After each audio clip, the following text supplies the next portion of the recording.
नमस्कार, मैं हूं खान। दिन भर की खबरों में सबसे पहले डालते नजर आज के मुख्य समाचारों पर। संत समाज समिति की ओर से शनिवार को केशकला बोर्ड के नवनियुक्त अध्यक्ष महेंद्र गहलोत का स्वागत। एनएसएस के स्थापना दिवस पर लिया समाज सेवा का संकल्प। सड़क सुरक्षा चौपाल में स्वयं सेविकाओं को दी यातायात नियमों की जानकारी। बेटी के नामकरण पर पार्टी का आयोजन कर पेश की मिसाल। बनाए गए अलग अलग प्रकार के पकवान। महिलाओं ने किया नाच गाना। वसुंधरा राजे ने उत्तम सिंह से दूरभाष पर बात कर दी बधाई। हर संभव सहयोग के लिए किया आश्वस्त। अब खबरें विस्तार से। संत समाज समिति की ओर से शनिवार को जंक्शन की सिविल लाइन स्थित संत धर्मशाला में केशकला बोर्ड के नवनियुक्त अध्यक्ष महेंद्र गहलोत का समारोह पूर्वक स्वागत अभिनंदन किया गया। समारोह में सभापति गणेशराज बंसल सहित अन्य अतिथियों के रूप में शिरकत की। अध्यक्षता संत समाज समिति अध्यक्ष गजेंद्र सिंह गहलोत ने की। समारोह में जिले भर से संत समाज के नागरिक मौजूद रहे। इस दौरान समाज में बढ़ रही कुरीतियों को मिटाने, समाज को शिक्षा के क्षेत्र में आगे बढ़ाने, सामाजिक राजनीतिक चेतना पैदा करने और आर्थिक रूप से मजबूत करने के लिए किए जाने वाले प्रयासों पर चिंतन किया गया। समारोह में केशकला बोर्ड के अध्यक्ष महेंद्र गहलोत ने राज्य सरकार की कल्याणकारी योजनाओं का बखान किया। गहलोत ने कहा कि देश की आजादी के बाद पहली बार कांग्रेस शासनकाल में केशकला बोर्ड का गठन किया गया है। उन जैसे छोटे से कार्यकर्ताओं को केशकला बोर्ड का अध्यक्ष बनाकर राज्य मंत्री का दर्जा दिया गया। इससे प्रदेश के संत समाज में खुशी का माहौल है। उन्होंने कहा कि सब मिलकर समाज को नई धार और नई दिशा देने का काम करेंगे। साथ ही भरोसा दिलाया कि राजस्थान की सरकार संत समाज ही नहीं सभी 36 कौमों की सेवा करेगी। हनुमानगढ़ जिला मुख्यालय पर संत समाज द्वारा स्वागत समारोह और अभिनंदन समारोह रखा गया, जिसमें हमारे पूरे ज़िले के समस्त संत समाज के नौजवानों ने, महिला शक्ति ने, बुजुर्गों ने इस कार्यक्रम में उपस्थिति दर्ज करवाई। और मैंने राजस्थान सरकार की जन कल्याणकारी योजनाओं का बखान किया और राजस्थान के लोकप्रिय मुख्यमंत्री अशोक गहलोत जी जिस प्रकार से शिक्षा के क्षेत्र में, स्वास्थ्य के क्षेत्र में और अन्य मूलभूत सुविधाओं के क्षेत्र में जो काम कर रहे हैं, उन योजनाओं को एक एक योजनाओं को समाज के बीच में रखा और समाज के जो भी सुझाव आए हैं, समाज की तरफ से जो भी मांग आई है, उनको सुझावों को एक फाइल करके और मैं राजस्थान की सरकार तक, मुख्यमंत्री तक पहुंचाऊंगा। और हमारे समाज में बड़ी उत्सुकता है। केशकला बोर्ड का जो गठन किया देश की आज़ादी के बाद, कांग्रेस शासनकाल में पहली बार केशकला बोर्ड का गठन हुआ और मेरे जैसे कांग्रेस पार्टी के छोटे से सिपाही को, एक छोटे से कार्यकर्ता को केशकला बोर्ड का अध्यक्ष बनाकर राज्य मंत्री का जो पोर्टफोलियो देकर के और हमारी आला कमान, हमारे शीर्ष नेतृत्व और हमारे राजस्थान के लोकप्रिय मुख्यमंत्री अशोक गहलोत जी ने मुझे समाज के हितों के लिए, समाज की आवाज़ उठाने के लिए, समाज की विकास की बात करने के लिए मुझे जो जिम्मेवारी देकर के भेजा है, इसको समाज के लोगों ने बड़ा अंगीकार स्वीकार किया है। तो हम सब मिलकर के संत समाज के लोगों की सेवा करेंगे। सरकार की तरफ से, संगठन की तरफ से, समाज की तरफ से सब लोग मिलकर के और समाज को नई दिशा और नई धार देने का काम करेंगे। और विशेष रूप से सब लोगों का आज एक चिंतन हुआ, एक सेमिनार हुई, एक छत के नीचे बैठ कर के एक जाजम पर हम हमारे समाज में बढ़ रही कुरीतियों को हम कैसे मिटाएं, समाज में अच्छी योजनाओं को कैसे लागू करें और समाज को शिक्षा के क्षेत्र में हम आगे कैसे बढ़ाएं, समाज को राजनीतिक चेतना पैदा कैसे करें, समाज में सामाजिक चेतना कैसे पैदा करें, समाज को आर्थिक रूप से हम कैसे मजबूत करें, इन सभी बिंदुओं पर बात हुई, सबसे विश्लेषण किया गया। और मैं पुनः समाज को भरोसा दिलाना चाहूँगा कि राजस्थान की सरकार संत समाज नहीं, अन्य सभी जो समाज हैं, पूरा राजस्थान हमारा है। राजस्थान की जो 36 कौम है, जो 36वीं बिरादरी है, उन सब के लिए राजस्थान सरकार अपना परिवार, अपना समाज समझ करके सेवा कर रही है। और राजस्थान के अंदर हर वर्ग, हर जाति, हर धर्म राजस्थान सरकार की जन कल्याणकारी योजनाओं से खुश हैं। महंगाई के मुद्दे पर महेंद्र गहलोत का कहना था कि पूरे देश की जनता महंगाई के खिलाफ चिल्ला रही है, उनकी आवाज कोई सुनने वाला नहीं। लेकिन 2023 के विधानसभा चुनाव व 2024 के लोकसभा चुनाव में राजस्थान व हिंदुस्तान की जनता भाजपा को सबक सिखाएगी। उन्होंने कहा कि कांग्रेस पार्टी काफी पुरानी पार्टी है। पार्टी के नेताओं ने बड़ा संघर्ष किया, अपना बलिदान तक दिया। मुख्यमंत्री के पद पर किसकी ताजपोशी होगी, ये आला कमान व शीर्ष नेतृत्व तय करेगा। देखो, ये महंगाई पूरे हिंदुस्तान में पेट्रोल के क्या भाव हैं, डीजल के क्या भाव हैं, गैस जो रसोई गैस है उसके क्या दाम हैं, सब्जियां महंगी हो गई। पूरे राजस्थान की जनता और हिंदुस्तान की जनता महंगाई के खिलाफ चिल्ला रही है, लेकिन कोई सुनने वाला है नहीं। लेकिन 2024 का जब लोकसभा का चुनाव आएगा और 2023 का जब विधानसभा का चुनाव आएगा तो ये राजस्थान की जनता और हिंदुस्तान की जनता भारतीय जनता पार्टी को सबक सिखाएगी। हिंदुस्तान के अंदर हमारी जो कांग्रेस पार्टी है ये बहुत पुरानी पार्टी है और कांग्रेस पार्टी देश की आज़ादी से पहले से बनी हुई है। इस कांग्रेस ने बड़ा संघर्ष किया है और कांग्रेस के नेताओं ने अपने बलिदान भी दिए हैं, त्याग तपस्या बलिदान की भावना वाले नेता हैं। अब ये जो आगे का जो कार्यक्रम है ये हमारी आला कमान, हमारा शीर्ष नेतृत्व, हमारे जो बड़े नेता हैं सोनिया गांधी जी हैं, राहुल गांधी जी हैं, वो जिस प्रकार का कार्यक्रम तय करेंगे उसके ऊपर हम सब लोग चलेंगे। नगर परिषद सभापति गणेशनाथ बंसल ने अपने संबोधन में सेन समाज के नागरिकों के संगठित होने पर जोर देते हुए कहा कि संगठित होने पर समाज के लोगों को प्रतिनिधित्व मिलेगा। उन्होंने समाज के नागरिकों से अपने बच्चों को उच्च शिक्षित करने का आह्वान किया। आपके समाज से यही आह्वान करता हूँ कि आप संगठित हो गए, क्योंकि मैंने स्वयं अक्सर सुनता हूँ कुमार समाज से, सैन समाज से या जागीर समाज से, ये सभी कहते हैं कि हमारी नौकरियां, हमारे पद जो है वो नहीं होगी सिखाएगी। ये आप में संकोच की भावना है, आप संगठित होइए। कोई पुरानी ओबीसी नहीं है, कोई नई ओबीसी नहीं है। आप अगर संगठित होंगे तो आपको प्रतिनिधित्व मिलेगा। ये जूल जी बैठे हैं, धर्मपुर में चेयरमैन रहे हैं, ये भी आपके समाज से हैं। तो मैं आपसे यही कहूँगा कि आप संगठित होइए। हम शीघ्र ही जो भी कोई उचित स्थान आप देंगे उसमें आप प्रवर्तित करने में किसी प्रकार की कोई कोताही नहीं बरतेंगे, शीघ्र ही कर देंगे। राज्य सरकार से स्वीकृति की आवश्यकता होगी वो महेंद्र जी गहलोत जी वहाँ जयपुर में स्वीकृति दिलवा देंगे। शेष जो आपने चौक की मांग की है, चौक के बारे में मैं निवेदन करूंगा कि जो ट्रैफिक व्यवस्था को देखते हुए शहर में जो भी नया चौक निकलेगा, निर्मित होगा, वो आपके शहर समाज को अर्पण कर दिया जाएगा। हमारा बहुत सौभाग्य का विषय है कि श्री माननीय महेंद्र जी गहलोत, राज्य मंत्री राजस्थान सरकार, इनको हमने बुलाया मान सम्मान के लिए और ये अपना व्यस्त समय निकाल कर हमारे पास आए। तो सबसे पहले तो हम इनका धन्यवाद करते हैं और इनकी वजह से आज इतने लोग इकट्ठे हुए हमारे यहाँ, जो कि हमें भी मौका मिला कि सबको एक जगह इकट्ठा कर और हमारी बात है, हमारी समस्याएं सरकार के सामने जाएं। तो हमें जानकर बहुत खुशी हुई कि हमारी जो मांगें थी प्रमुख वो मान ली गई हैं और आशा करते हैं अति शीघ्र ही उन पर क्रियान्वयन शुरू हो जाएगा। स्वैच्छिक सामुदायिक सेवा के माध्यम से युवा छात्रों के व्यक्तित्व और चारित्रिक विकास के प्राथमिक उद्देश्य के साथ 24 सितंबर 1969 को शुरू की गई राष्ट्रीय सेवा योजना का शनिवार को 53वां स्थापना दिवस था। कॉलेज और स्कूलों में कार्यक्रम आयोजित कर एनएसएस का स्थापना दिवस मनाया गया। जंक्शन के राजकीय बालिका उच्च माध्यमिक विद्यालय में आयोजित सड़क सुरक्षा चौपाल में यातायात प्रभारी अनिल चंदा की ओर से एनएसएस स्वयं सेविकाओं को ट्रैफिक नियमों की जानकारी दी गई। यातायात प्रभारी ने 18 साल की आयु पूरी होने से पहले वाहन न चलाने, दुपहिया वाहन चलाते समय हेलमेट का प्रयोग करने और चौपहिया वाहन चलाते समय सीट बेल्ट लगाने, शराब पीकर वाहन न चलाने और वाहन चलाते समय मोबाइल फोन का इस्तेमाल न करने सहित अन्य नियमों की पालना करने का आह्वान किया। साथ ही छात्राओं से आह्वान किया गया कि वे साइकिल पर स्कूल आते जाते एक पंक्ति में सड़क के किनारे चलें, बीच सड़क में साइकिल न चलाएं ताकि हादसे की आशंका को समाप्त किया जा सके। उन्होंने सरकार की जीवन रक्षक योजना के तहत दुर्घटना में गंभीर रूप से घायल व्यक्तियों की मदद करते हुए अस्पताल पहुंचाकर अच्छा मददगार बनने के लिए छात्राओं को प्रेरित किया। छात्राओं को सड़क सुरक्षा नियमों की पालना करने की शपथ भी दिलाई गई। सड़क सुरक्षा चौपाल के बाद स्वयं सेविकाओं की ओर से शहर में रैली निकाली गई। रैली के माध्यम से स्वयं सेविकाओं ने नागरिकों को यातायात नियमों की पालना करने के लिए जागरूक किया। हेलमेट लगाओ जान बचाओ सहित अन्य नारों के जरिए दुपहिया वाहन चालकों से हेलमेट लगाने की अपील की गई। खास बात यह रही कि रैली में शामिल कुछ छात्राओं ने बाकायदा हेलमेट पहना हुआ था। रैली विद्यालय पहुंच संपन्न हुई।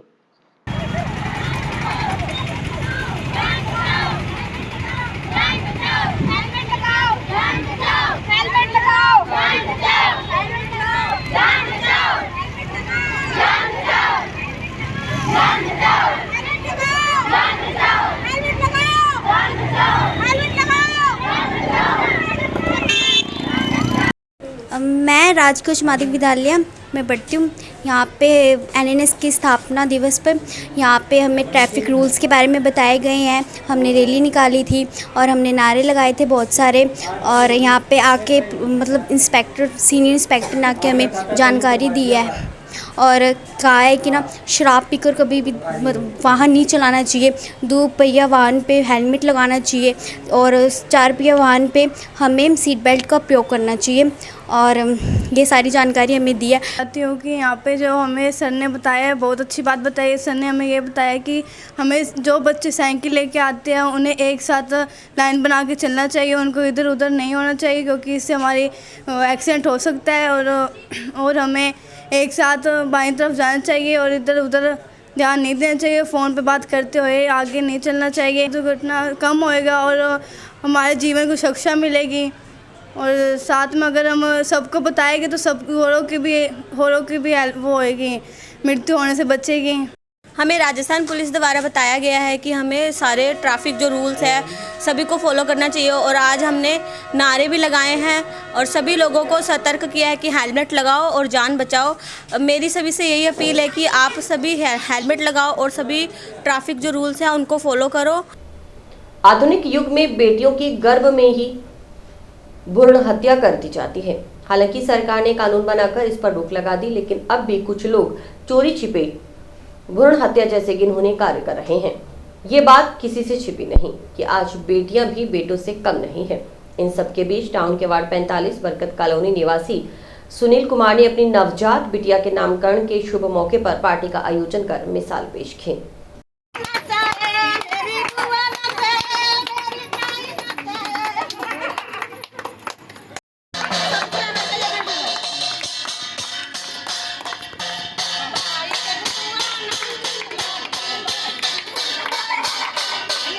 इस मौके पर अलग अलग तरह के पकवान बनाए गए, थाली बजाई गई, पूरे मोहल्ले में लड्डू बांटे गए।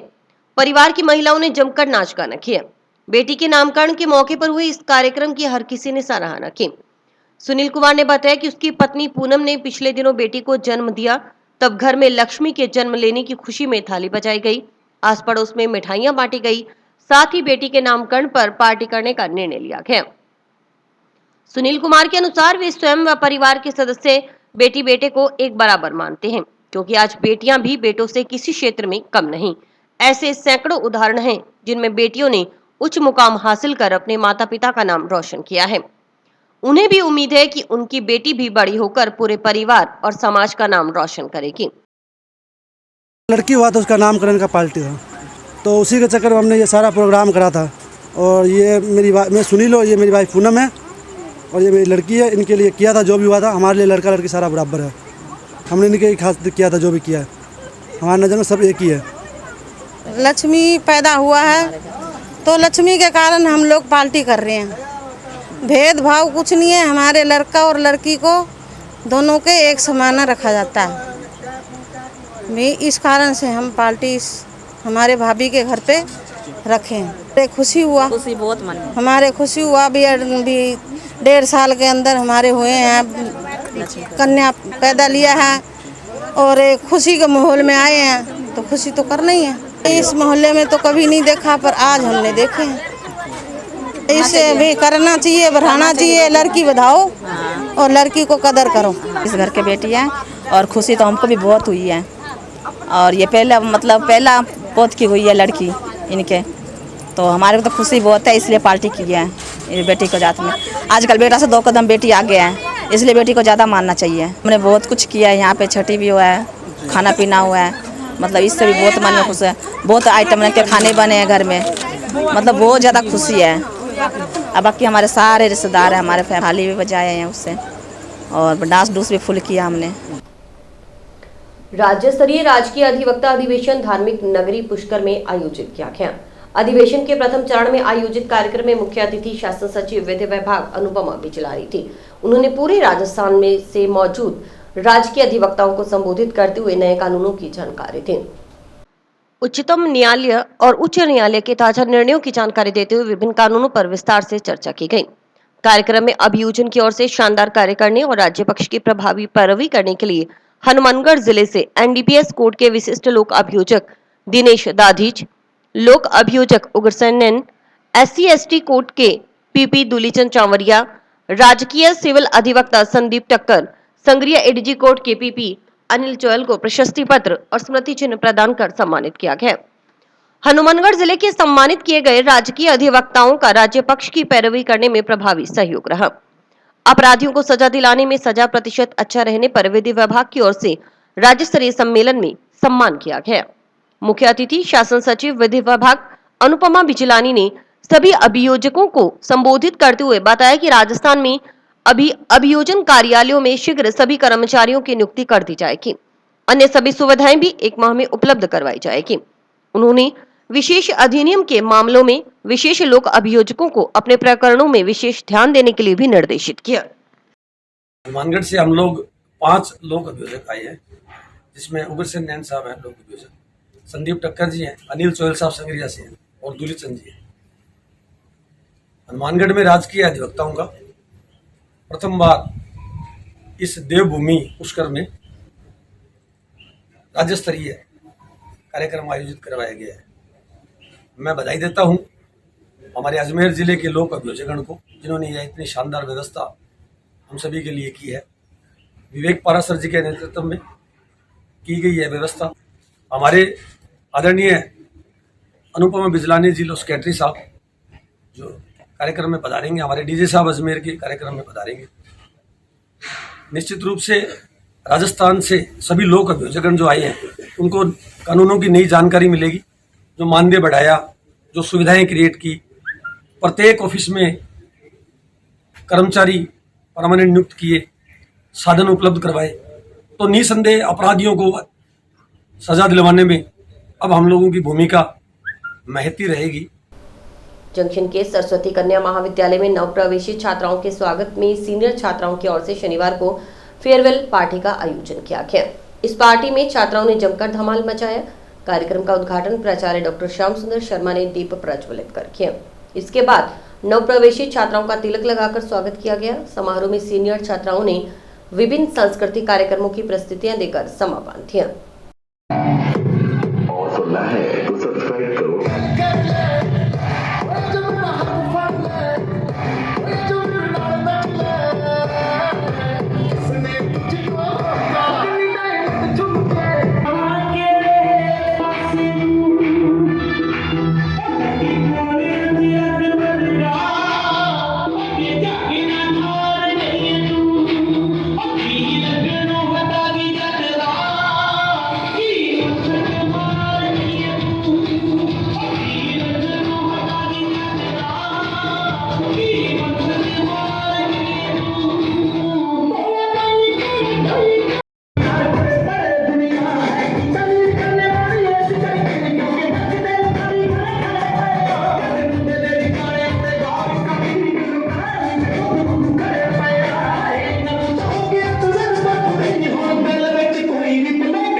आज हमारे महाविद्यालय के अंदर नव प्रवेशित बच्चियों के स्वागत के लिए जो सीनियर्स बच्चे स्टूडेंट्स थे उन्हें उनका स्वागत किया और एक फेयरवेल पार्टी का आयोजन किया।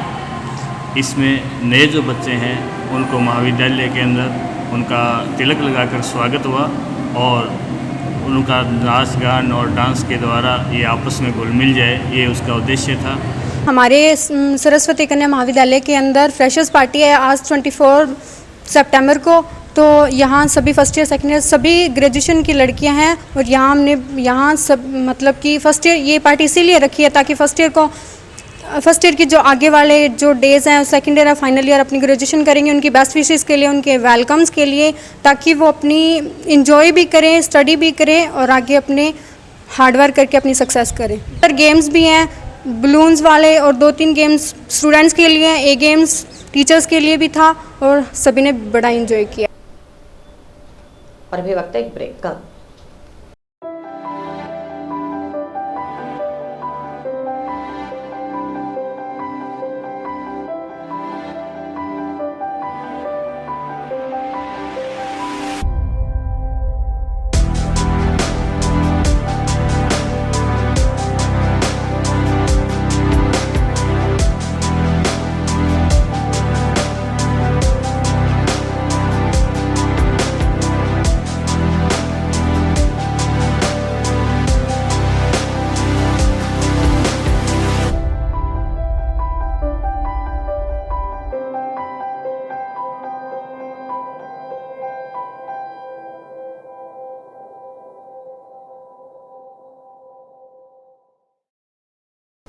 IIT दिल्ली में चयनित हुए सुरेशिया निवासी उत्तम सिंह से शनिवार को पूर्व मुख्यमंत्री वसुंधरा राजे सिंधिया ने दूरभाष पर बात की।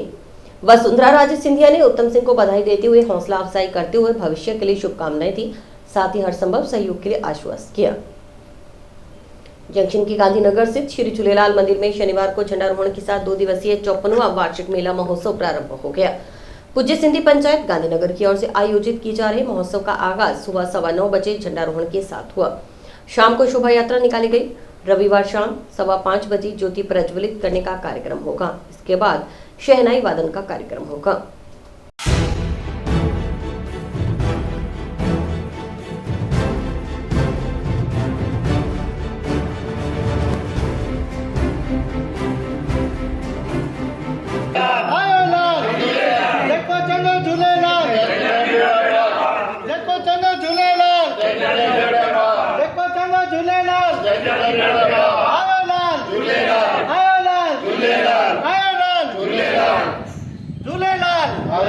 जय Jhulelal.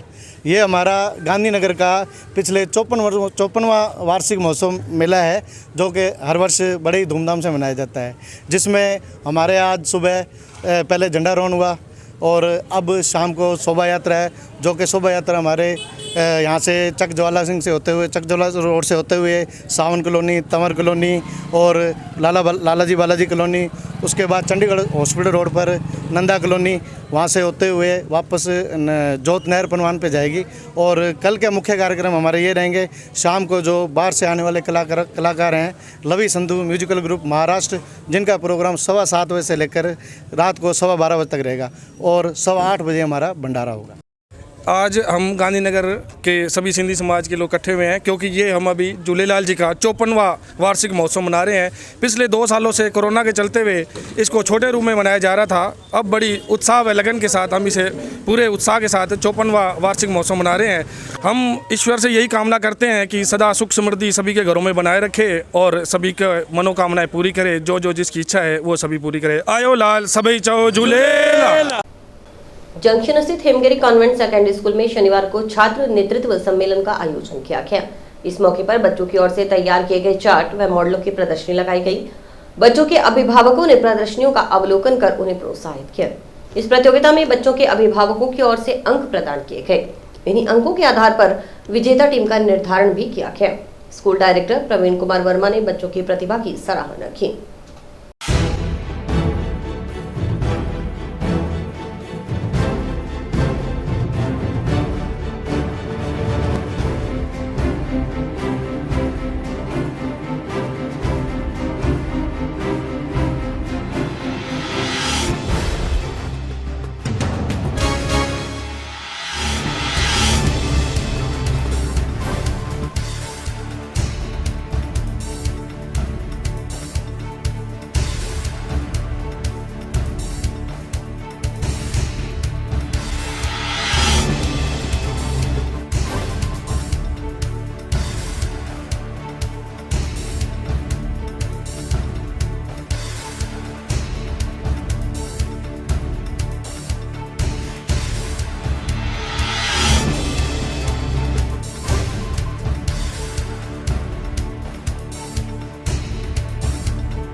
My school name is Himgiri Convent Secondary School.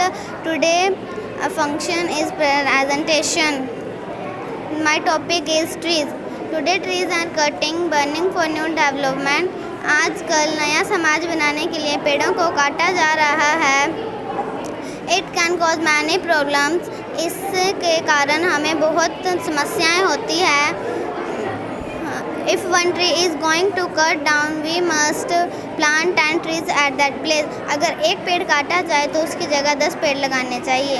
हमने जैसे एयर पोल्यूशन, वाटर पोल्यूशन और नॉइज़ पोल्यूशन की जैसे पिक बनाई है और उसमें जैसे कहा है कि ना पोल्यूशन होता है फैक्ट्रीज, व्हीकल्स और बहुत कुछ इसमें जो प्रैक्टिस है उनमें से जैसे धुआं निकल रहा है, और साथ में व्हीकल्स हमें ज़्यादातर जैसे साइकिल वगैरह यही चलानी चाहिए, व्हीकल से धुआं निकलता है। और वाटर पोल्यूशन फैक्ट्री से जो केमिकल्स निकलता है गंदा, वो वाटर को भी पोल्यूट करता है। इससे ना एक्वाटिक एनिमल है वो भी उनको भी हार्म करता है, और साथ में अपनों को भी बीमारी होती है उससे। I am here to represent the physical features of India. There are 6 physical features. यहाँ हमारे 6 फिज़िकल फीचर होते हैं, जो कौन कौन से था। हिमालयन माउंटेन जो यहाँ पर सबसे ऊपर है हमारे पास नॉर्थ साइड के अंदर, और नेक्स्ट है हमारे पास the northern plain, and the next है the great Indian desert, the next is the peninsular plateau, the coastal plain and the island. सबसे पहले हम बात करेंगे हमारे माउंटेन के बारे में। जो हिमालयन माउंटेन है वो एक बड़े पत्थरों से बना पहाड़ होते हैं, जहाँ पर बहुत ज़्यादा अमाउंट में बर्फ़ भी होती है, और ये इनका डिस्टेंस होता है 2400 किलोमीटर। आज हमारे स्कूल में बच्चों की फर्स्ट SLC रखी गई है, that is student led conference. इसमें क्या हमारे जो बच्चे हैं आज के, दे आर बिकम टीचर, और जो पेरेंट्स हैं दे आर बिकम स्टूडेंट्स, क्योंकि बच्चों ने अलग अलग SST के, मैथ के, साइंस के जो भी टॉपिक्स उन्होंने लर्न किए हैं उसके बिहाफ पे उन्होंने क्या किया, प्रेजेंटेशन की है अपनी। और जो हमारे पेरेंट्स हैं वो बहुत कोऑपरेट कर रहे हैं, और आज की जो जजमेंट है उसके लिए हमने क्या सिस्टम रखा है कि पेरेंट्स आएंगे, वो हर एक मॉडल पे जाएंगे, बच्चा उनको एक्सप्लेन करेगा, after that they give marks, और पेरेंट्स क्या होगा, बच्चों को मार्क्स देंगे और उसके बिहाफ पर ही जो है रिजल्ट निकाला जाएगा। ये हमारे बच्चों की फर्स्ट स्टूडेंट लेड कॉन्फ्रेंस है। इससे मकसद हमारा ये था कि जैसे जो भी आज की बर्निंग टॉपिक्स हैं, जैसे पोल्यूशन है, ग्लोबल वार्मिंग है, लोग डिफॉरेस्टेशन कर रहे हैं, पेड़ों की कटिंग कर रहे हैं, ये मैसेज भी हम कन्वे कर सकें अपने पेरेंट्स को, बिकॉज जो पेरेंट्स ही हमारी पब्लिक है, सोसाइटी है। यहाँ बहुत से लोग क्या कर रहे हैं, पानी को गंदा भी कर रहे हैं। हनुमानगढ़ जंक्शन का मुख्य बस स्टैंड अगर जंक्शन से बाईपास पर शिफ्ट होता है तो इससे किसको क्या नुकसान और क्या फायदा होगा, देखिए स्काई चैनल की zero ground report. Hanumangarh junction bus stand को अबोहर बाईपास पर शिफ्ट करने को लेकर 2 वर्ष बाद जैसे ही नगर परिषद सक्रिय हुई, वैसे ही सोया हुआ कुंभकर्णी मुद्दा दोबारा उठ गया और आमजन, राजनीतिक पार्टियों, सामाजिक संगठनों ने इसका विरोध शुरू कर दिया। हमने भी इस मुद्दे पर बस स्टैंड से जुड़े दुकानदारों, सवारियों, आमजन व अधिकारियों से खास बातचीत की। सुने किसका क्या है कहना। यहाँ से बस स्टैंड जाने के बाद में यहाँ कुछ नहीं बचेगा, ये खाली मैदान हो जाएगा, यहाँ कुछ ना कोई आएगा ना जाएगा। जिसने सामान लेना है वो बाज़ार से ले लेगा, या जो सवारी होंगी वो बाईपास वाले बस स्टैंड पर जाएंगी, यहाँ कौन आएगा। नहीं, हमारी रेडी तो अंदर वहाँ से लगने भी नहीं देंगे, वहाँ पहली बात इतनी दूर कौन जाएगा। और यहाँ सबकी दाल रोटी निकल रही है रेडी वालों की, वहाँ तो सारी खत्म हो जाएगी। लगभग यहाँ 15 रेडी वाले थे, 15 रेडी वालों का सारा रोजगार खत्म हो जाएगा वहाँ जाने से। यहाँ से हमारा रोज़गार ख़त्म हो जाएगा दुकानें जाने, बस स्टैंड यहाँ से जाने से। वहाँ पर हमको दुकानें ढूंढने के लिए बस स्टैंड के अंदर सिर्फ लिमिट की दुकानें होंगी, वहाँ पे सबको रोज़गार नहीं मिल सकेगा। हम इसलिए चाहते हैं बस स्टैंड यहीं पे रहे और यहाँ पे सबका रोज़गार बना रहेगा। हमको 25 साल हो गए यहाँ से। नगर परिषद कहती है ना भी यहाँ पे पार्किंग की दिक्कत होती है और मतलब जाम लगता है, के लिए भी ठीक नहीं, हमारे लिए तो नुकसान ही है, चाहे रोड स्टैंड में जाए चाहे बाईपास पे जाए। पब्लिक को भी यहाँ से अगर वहाँ जाना पड़ेगा तो 30 रुपये टेम्पो वाले लेंगे। रात बेसवेर कोई बाल बच्चों वाला अगर वहाँ उतरे, वहाँ पे कोई आबादी तो है नहीं है, आबादी है नहीं तो वो किसके सहारे आएगा। टेम्पो मिले ना मिले, अगर किसी को यहाँ धौलीपाल जाना है या मक्कासर जाना है तो पहले 30 रुपये लगाओ, फिर आगे जाके वो वहाँ बस में बैठेगा। ये समस्या होगी जी। दुकानों का सारा नुकसान होएगा, बिक्री बटे सारे ख़त्म हो जाएंगे, और वहाँ जाएगा तो रोडवेज किसी को अंदर नहीं आने देगी। वो तो 4 या 6 दुकानें निकलेगी, वो पूरा बाज़ार ही ख़त्म हो जाएगा। ये यहाँ से कर रहे हैं हम 1998 में। मेरे हिसाब से किसी चीज़ को हटाना कोई इलाज नहीं है, हटाने के बजाय इस व्यवस्था को सुधारना चाहिए। अगर इनको ट्रैफिक व्यवस्था की प्रॉब्लम है तो उस ट्रैफिक व्यवस्था को दुरुस्त किया जा सकता है, न कि बस अड्डे को हटाने से उसकी समस्या हल होगी। लोकल जो स्थानीय पब्लिक है, शायद इनकी सुविधाओं को अनदेखा करके ये मुहिम चलाई जा रही है कुछ लोगों द्वारा। बस अड्डा यहाँ से बाईपास पर ले जाओ, जो अव्यवहारिक है। बस स्टैंड को यहाँ जंक्शन मेन स्टैंड से बाहर ले जाना एक बहुत ही अव्यवहारिक निर्णय है नगर पालिका का। मतलब अगर बस स्टैंड वहाँ चला जाता है तो आम आदमी पर इसके खर्चे का भार बढ़ेगा। हर आदमी को उस बस स्टैंड पे जाने के लिए 100 से 50 रुपये किराया अलग से देना पड़ेगा और 20 से 30 रुपये किराया जो है रोडवेज़ को देना पड़ेगा। और इसके अलावा मैं इस चैनल के माध्यम से कहना चाहूँगा, अगर वहाँ बस स्टैंड होता है, रात को बच्चियाँ जो बाहर पढ़ते हैं वो रात को सुबह 4 बजे 3 बजे 2 बजे चंडीगढ़ से, दिल्ली से, जयपुर से आते हैं, उन बच्चों का घर पे पहुंचना बड़ा मुश्किल हो जाएगा। और कानूनी व्यवस्था हमारे हनुमानगढ़ की आपने देख ही ली जैसी है, यहाँ मुलजिम जो है बेखौफ घूमते हैं। उस चक्कर के अंदर मैं सबका नहीं कहूँगा, पर उन लोगों में से किसी के साथ लूट भी होगी, बदतमीजी भी होगी, किसी तरह का अपराध घटित होना संभव है। तो ये जो नगर पालिका जो ये निर्णय है, इसको क्यों नगर पालिका जिद कर रही है उसको वहाँ ले जाने के लिए? यहाँ तकलीफ़ किसको है? कोई परेशानी किसी को भी नहीं है। आम आदमी के रेंज के अंदर है, बिना किराए के वो बस स्टैंड पे पहुँच जाता है। अब गंगानगर का किराया तो बिना किराए तो वहाँ तक पहुँच गया, गंगानगर का किराया कुछ लगेगा नहीं। वहाँ जितना गंगानगर का किराया लगेगा उतना किराया तो उसको टेम्पू वाले को देना पड़ेगा। तो ये एक अव्यवहारिक निर्णय। अगर इसको बदलना ही है तो आप रोडवेज डिपो के अंदर बना दो। रोडवेज डिपो के बहुत बड़ी जगह पड़ी है, पहले इसी नगर पालिका ने मना किया था, इसी नगर पालिका ने वहाँ ले जाने के लिए मना किया था। अब सब कुछ प्रक्रिया नए सिरे से शुरू करके इसको वहाँ ले जाने के बाद कौन सी मंशा पूरी हो रही है ये तो मेरे समझ नहीं आया। पर आम आदमी इससे आर्थिक रूप से जो है उसको बहुत बड़ा नुकसान हो जाएगा और अपराध की आशंका बढ़ जाएगी। इस मुद्दे पर नगर परिषद के अधिकारियों से बात की तो उनका कहना था कि जिस जगह पर वर्तमान में बस अड्डा संचालित है वो इलाका काफी व्यस्ततम इलाका है, हर समय जाम लगा रहता है, दुर्घटनाओं की आशंका बनी रहती है, जिसके चलते बस स्टैंड को स्थानांतरित करने का निर्णय लिया गया है। हनुमानगढ़ आगार के अनुसार बस स्टैंड अबोहर बाईपास पर शिफ्ट होता है तो इससे रोडवेज को 1 साल में करीब 1 करोड़ का नुकसान होगा ही, साथ ही यात्रियों पर भी किराए का भार बढ़ेगा। अगर डिपो में बस स्टैंड का संचालन किया जाता है तो रोडवेज को नुकसान होने से बचाया जा सकता है और डिपो में दुकानों का आवंटन कर सालाना लाखों रुपयों का किराया भी वसूला जा सकता है। इससे रोडवेज को आय भी होगी और यात्री किराए में भी बढ़ोतरी नहीं होगी।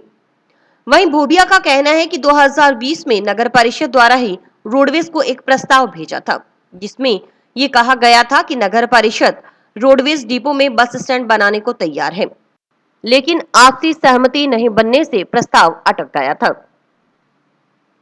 निगम की जो रोडवेज बस डिपो के बाहर जो खाली जगह पड़ी है, यहाँ पर बनाने का प्रस्ताव मुख्यालय भिजवाया गया है और ये प्रस्ताव पहले काफ़ी टाइम से चल रहा है, कुछ न कुछ कारणों से डिले होता जा रहा था और अभी जो है इस पर फाइनल डिसीजन जो है मुख्यालय जयपुर द्वारा लिया जाएगा। आया था 2020 में आया था, उसके बाद में प्रोसेस चला था कि नगर परिषद यहाँ डिपो के सामने बना के दे रहा था, कुछ कारणों से जो है आपस में सहमति नहीं बन पाई और ये जो है प्रस्ताव निरस्त हो गया। अगर ये बस स्टैंड यहाँ से शिफ्ट होकर बाईपास पे जाता है तो निगम को डीजल की और ओवरटाइम का जो है भार पड़ेगा, एक्स्ट्रा डीजल का और एक्स्ट्रा ओवरटाइम का। जो चालक परिचालक है उनके ओवरटाइम में भी बढ़ोतरी होगी। इसके अलावा जो है यात्रियों पे जो हैं उन पे भी, जो राउसर साइड का है, जो जयपुर जाना है, पीलीभंगा सूरतगढ़ जाना है, इन रूटों का किराया भी बढ़ने की संभावना है। गौरतलब है कि नगर परिषद द्वारा बस स्टैंड को शिफ्ट करने का प्रस्ताव मार्च 2020 में भी भेजा गया था, लेकिन लॉकडाउन के चलते ये काम भी अटक गया। अब 2 साल के लंबे इंतजार के बाद यह सिलसिला शुरू हो गया है। हालांकि मामला उच्च स्तरीय होने के चलते गेंद रोडवेज मुख्यालय व सरकार के पाले में है। अब देखना यह होगा कि सरकार क्या निर्णय लेती है। लेकिन आमजन की बात करें तो अधिकतर लोग बस स्टैंड को बाईपास पर शिफ्ट करने को लेकर असहमत हैं और वे इसका विरोध भी कर रहे हैं। और इसी के साथ समाचार समाप्त हुए। रोजाना देखते रहिए समाचार। नमस्कार।